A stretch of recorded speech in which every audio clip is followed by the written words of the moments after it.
Well, welcome back, Yellow Army, to another edition of Inside Plainmoor. And good afternoon, Gary. Good afternoon, Don. Now, I gave it a rest last week, so it's only right that I'd bring back my usual opening question. How's your week been? Well, the week's been full of football, I suppose. I mean, the games weren't great, but I still enjoyed, watching the Premier League games and also the Second Division playoff games. Obviously, I had an interest in the Cheltenham one, because it's not long since I've left there, and there's still 7 players in the team that played that day. So, you still have that personal interest, and they did very well, which was good. And then the rest has been doing like a little bit of looking at the budget and which players that we can bring in. We never have an actual figure, but I'm always aware that there's this is too much and this is too little, and then I have to try and meet in between. But over since I've been at Torquay, I've been on the same wavelength as the board as far as what we can afford to put out there for the finances for players. And it's gone well, actually. It's gone very well. I've been pleased with the discussions that I've had, and there's been a few discussions, of course, and it's narrowing itself down now to specific individuals that we're talking to. So it's been quite a good week for that, and I really feel like I'm building my squad now with not a lot more to do. So as and when we can tell people who that is, then obviously I'll do that as soon as I can when it's more official. Now, probably playing devil's advocate here, but do you have some time scale in mind when you're going to be in a position where you are going to be able to make any announcements of that nature? Yeah, well, the only time you can do that is when we start back training, because when we start back training, whenever that is, I think there's a question on that sort of thing. People tend to like to ask about when's training back, and that's the time when you sign the player on. So I never, as I say, we don't sort of comment on speculation, and I'll only ever talk about a player that we've signed in when we signed it, because anything could happen. So if it is the beginning of August that we start training, that's when we'll start signing new players on. That's when we'll be able to officially say that from a club point of view, there'll be lots of rumours and speculation, but from a club point of view, yes, this is the player, he's the one we've signed, he signed his deal, everything's fine, we shook hands, bang, he's ours. You know what I mean? So we might, supporters will have to wait a little while longer, but I'm pleased with the squad that we're putting together. And of course, there's so many uncertainties. Hopefully, things are moving in the right direction at the moment. But it's not like a pre-season like any other, where what date the season's starting. When we don't even know, obviously, when the fixtures come out or anything like that at all yet. So it is very difficult at that stage, isn't it? It is difficult.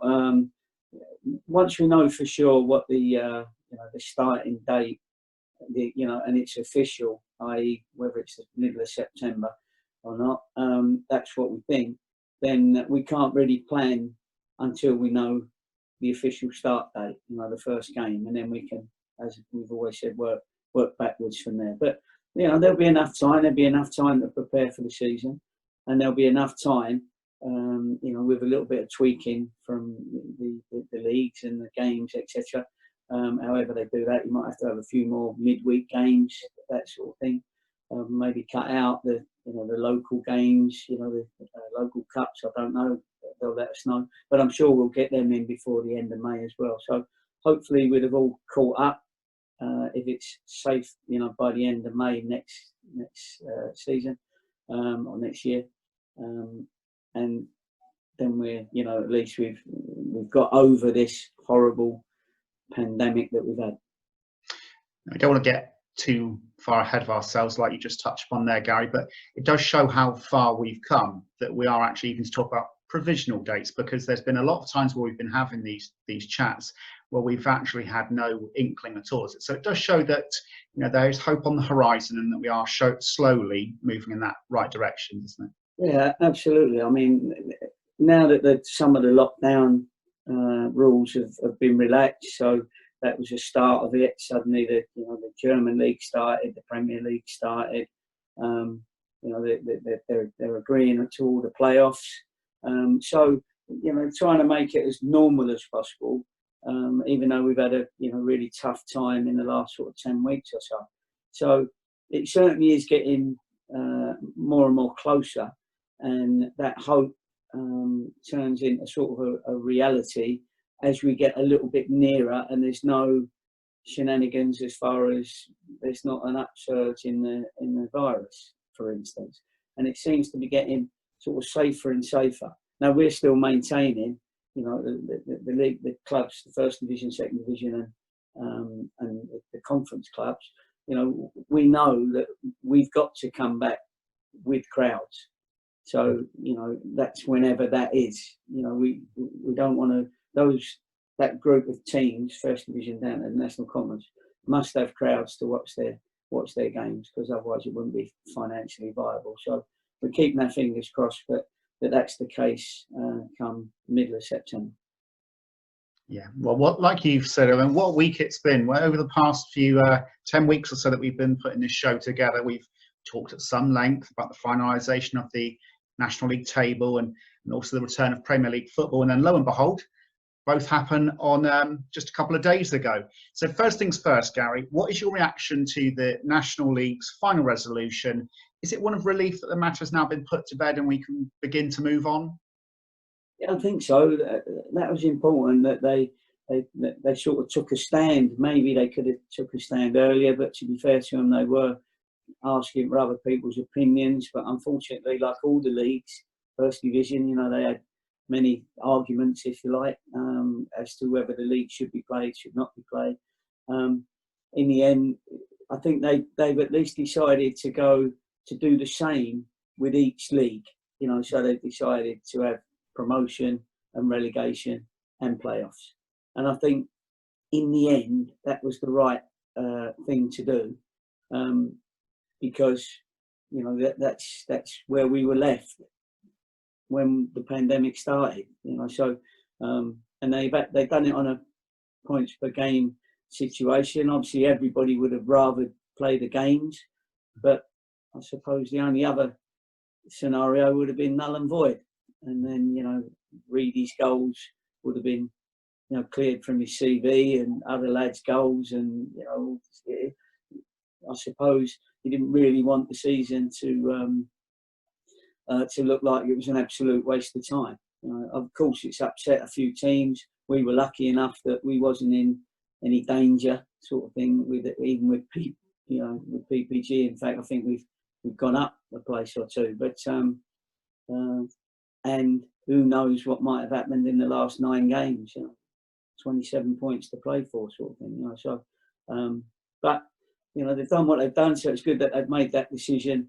And now, I'd like to think we all have to adhere to it now and move on. Otherwise, you're getting very close to starting the new one, having not finished the old one, sort of thing. Yeah. I mean, it's with that points per game method, like you said, the club actually did move up a place, up to 14th place. Worth noting as well that that's the highest finish that the club's had in 5 seasons. What's your assessment of that final placing of 14th? Obviously, I appreciate that we had 10 games to go and we could have got a lot closer to those playoff places, but what's your assessment on 14th then? Yeah, so we had 30 points to play for then, was it? So it's always been the same. I personally believe, of course, I'm going to say this, but we had a good bit of form towards the end. We lost our last game, so over our last 6 or 7 games, and I felt that we was just sort of getting back in the groove, if you like. A few lads had come back from injury, and I felt we could have given it a bit of a go. So certainly in the top half, and I'm pretty sure we'd have been pretty close to the playoff situation, but we'll never know. I'm obviously going to say that, but I feel that's why I feel that if we keep like we have done, the majority of our squad, because we play some very, very good football at times, and naivety cost us games on occasions. So with probably a little bit more experience coming into our team, then it might stop us, letting in as many goals as we did when we did look naive. And then we've still got to score the number of goals that we've scored, having lost, one of our main strikers for goals. But I honestly believe I've done that and will do that by the time the season comes round. All that excitement on Wednesday wasn't enough. Wednesday evening also saw the return, of course, of the Premier League, albeit behind closed doors. We began with Aston Villa drawing 0-0, somewhat fortuitously with Sheffield United, and then that was then followed up by Manchester City beating Arsenal 3-0. What did you make of those two games, Gary? It was a very strange experience, wasn't it, having no fans in those stadiums? Yeah, well, I felt the first game, Villa-Sheffield United, was a poor game. You was hoping that we was all looking forward to it. It was all excited, Premier League back. But it was a bit of a damp squib, really, and it looked like, both games actually looked like, all teams are trying to softly work their way back into the regime, if you like. Nobody really anybody who sort of, I mean, even the linesman in one game I saw yesterday, I can't remember which one that was, he pulled his hamstring or calf, didn't he? So people are not quite prepared, but they may be not quite sure. I mean, I've had a chat with a couple of players that played in those games, and they said that they wasn't quite sure how fit they were because they hadn't had as many pre-season games as they would have liked. Certainly in second division, they'd only been back a couple of weeks, so I don't think Exeter even had a pre-season friendly before they played their game. So I think it was lads holding back a little bit, not knowing how far they could push their bodies at this early stage. So it made for a little bit of a few games that were a little bit not posy. They was a little bit slower than normal. And of course, I don't know how everybody feels, but the atmosphere that the canned atmosphere produces is not for me. It's not quite right. It doesn't seem right. You got to wait for a fella to work out what's just happened and then press his button so you get an ooh or an ah or a boo or an array. You know what I mean? So I'm one of those that just switch to just the game without the atmosphere. But it's the more games that come on and get going, the better it'll be for everyone at a later stage, as far as making sure that we start when they're hoping that we're going to start. So, as I say, I was pleased with, of course, from knowing all the lads at Cheltenham and bringing a lot of those lads in. So I was pleased with that.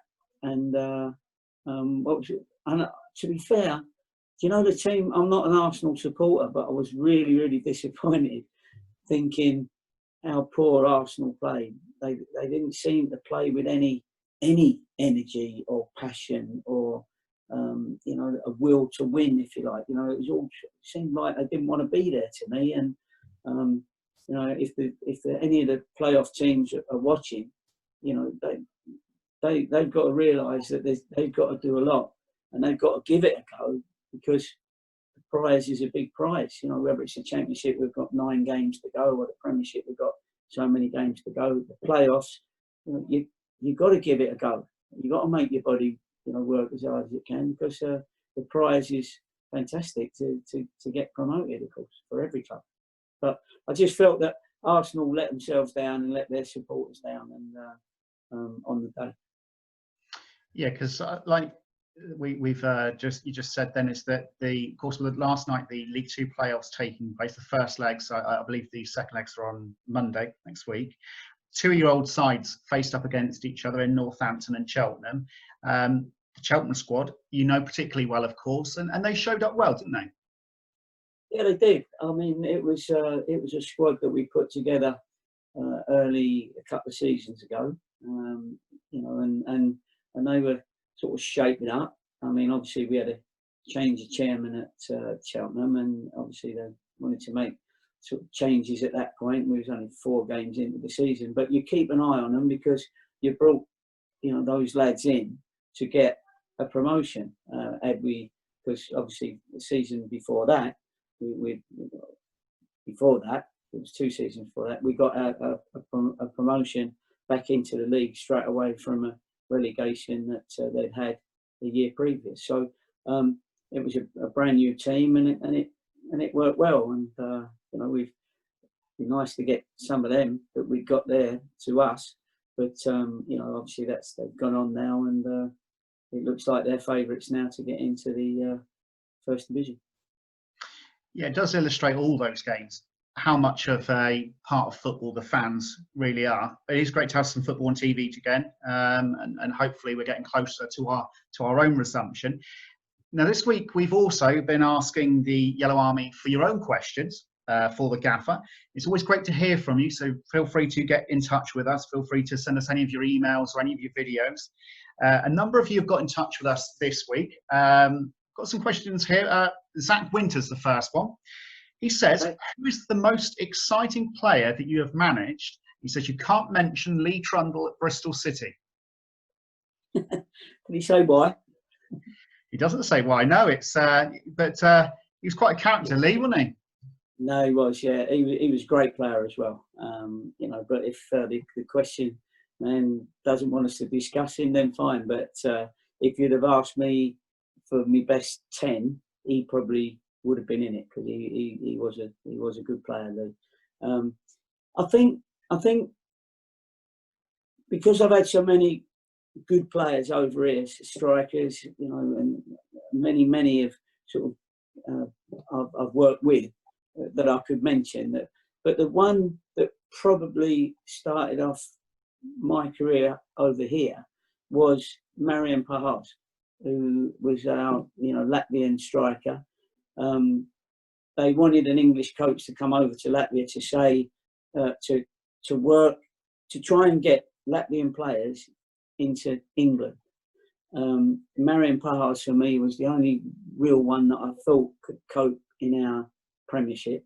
So we recommended him. He ended up signing for Southampton and did fantastic. It got me over to Latvia as national coach. I knew I was going to be when I recommended Marian Pahas to Southampton. And he kept Southampton up single-handedly with his goals. Now, I know it's a little while ago that most people won't remember it, but really that put Marianne's on the map. It put myself on the map, because obviously I then became national coach. And 7 other Latvians came over to England. So our Latvian team was stronger for the experience. So, you know, Marianne's had a big influence on not only his own career, but my career, and Latvia's qualification in Portugal for the European Championships, which they'd never thought about getting to before. So that was the one that had the most effect, if you like. But I've worked with some great strikers, and if I mentioned, it was the other fella, that the question man that mentioned Lee Trundle, but I would have 20, more than 20 people that I've affected their careers, but they've obviously affected mine as well in a positive way. It really was a golden age for Latvian football, actually, that period that you were involved with them. Right, Tim Discom, who's from Lincoln. Hi, Tim. He says here, assuming the National League begins as planned in September, what changes need to be made to the pre-season regime, and when will this begin? Well, just touched upon that a little bit, but what changes do you think might need to be introduced? Well, we're keeping our lads informed as well as to when we think that we might be back in. You need 6 weeks, really, preparation. So if the season, which everybody's hoping to start, the new season, middle of September, then you're looking at August the 1st to start contracts, to bring people, you know, together. And as long as it's safe to do so, then, you know, it'll be normal training, you know, contact training, all that sort of thing. So the date is everyone's thinking of is the 1st of August. Now, some teams will play almost right up to that. That's why there's going to be no close season this year. And the teams that are, you know, playoff finals, I think the FA Cup final is August the 1st or something, you know, but I'm pretty sure that the ones that are not back yet will be looking to get back on August the 1st. And, you know, our lads are happy with that. It means that they're probably a month behind. Normally we would start July the 1st for an August start, but mid-August start. But no, this will be a little bit later. Lads understand, you know, they've all been furloughed up till then anyway. So it's they're comfortable with the situation. They're just pleased we're getting a little bit closer and closer to a start. In the grand scheme of things, a month doesn't appear to be a huge period of time, does it? No. I think probably when we get back, you know, we'll look back and think, you know, maybe it wasn't as long as we thought it was. But when you live it every day, and we're having to look after ourselves and look after our loved ones, and, you know, talk to supporters, you know, like we did over the phone, do all these video Zooms, you know what I mean? Everyone's looking forward to seeing people face to face, and me and you can shake hands rather than look silly and try and elbow each other somehow. But yeah, I'm looking forward to sort of getting back to normal, and I'm sure everybody else is. Fingers crossed. And the last one we've got here is a little video that's been sent in. This is from Julian from Torquay. And when I say Torquay, to be more specific, from Plainmoor. Hi, Gary. My question for you is, in the Aston Villa Sheffield United game, Hawkeye was asleep. What do you think that technology has brought to football, either being VAR or Hawkeye? Would love to know your answer on that one. Thanks, Gary. Good question, Jules. Shouldn't you be on that pitch, mate? What are you doing? Yeah, have you got time to do videos?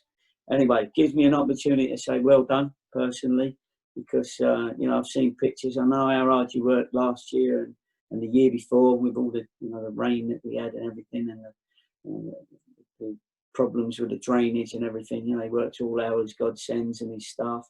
So well done, mate. And if we get a pitch where you can put a cigar on and not have to do too much because the pitch is looking after itself, then you deserve that, mate. But to answer his question, I mean, it's come up because of the situation with the Aston Villa, isn't it? You know, with the watches, and that was the first time ever that the watch hadn't worked, which was unbelievable, really. Once in how many times? So I don't mind the Hawkeye for balls over the, you know, over the line, but I'm not a lover of the offside Hawkeye. Not necessarily because of Hawkeye, but because I think it's too. At the moment, the rules make it very, very difficult for strikers to time their runs, because a fingernail can make you offside now. Do you know what I mean? I'd like to see it where you actually have to have space.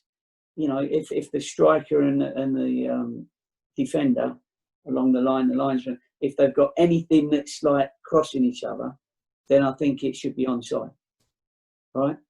If it's like that and there's a gap in between, I think then that should be offside. So everyone knows exactly. You know, we can all see then because there's a gap in between. And then you can use Hawkeye.